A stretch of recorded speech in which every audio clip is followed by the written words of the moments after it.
other cases, we were not. But I have yet to find a circumstance where the MEK revealed information about Iran's nuclear weapons program that was not entirely consistent with the information that the United States had. The MEK, I think, has served a large and important international interest because of its ability to reveal the clandestine activities of the regime in Tehran in contravention of repeated resolutions by the Security Council and the International Atomic Energy Agency. Now, this brings us to the question, obviously, of the dangers to the innocent people at Camp Ashraf, and really the fundamental question still outstanding of why the MEK is on the list as a foreign terrorist organization. I looked into this when I was in the government, knowing what the MEK was doing in its public releases of information to try and find out how this designation had taken place. And I have to say that what I uncovered was that in the late 1990s it was felt that if the MEK were put on the list, that would make the regime in Tehran more amenable to negotiations to end the nuclear weapons program. Well, that certainly worked out well, didn't it? It not only had no effect on the Ayatollahs, I am convinced that it led them to believe that the United States was dealing from a position of weakness and simply encouraged them to continue with the program. Now, I have to say, disappointingly, at the end of the Bush administration, when the designation was reviewed, the determination was made to keep it on the list for essentially the same reason, that it might help convince the regime in Tehran that the time for negotiation had come. And that failed too. Now, here are two instances of non-factual reasons being used to put and keep the MEK on the list. I think that reasoning is fundamentally flawed. I don't think anybody ought to be on the FTO list based on political rationales, whether to reward an organization or to punish an organization.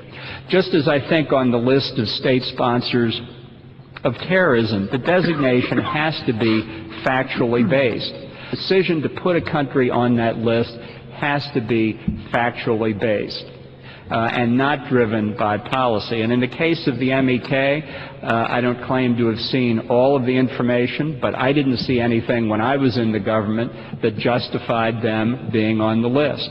And we've got public statements by officials of great integrity and service to the United States who have testified about the work the MEK did. We've had very senior officials in American intelligence and counterterrorism activities that have talked about the work they've done with the MEK. We have repeated testimonials by senior American military officials during the days of the American military presence in Iran who have talked about their cooperation and the renunciation of terrorism, the disarming of Camp Ashraf. And now we've got a Court of Appeals of the United States that has told the State Department it must come up with a fresh review of this question. Now, it's been a long time since that court decision has been handed down, and I think it's time for the State Department to make a factually based determination, not swayed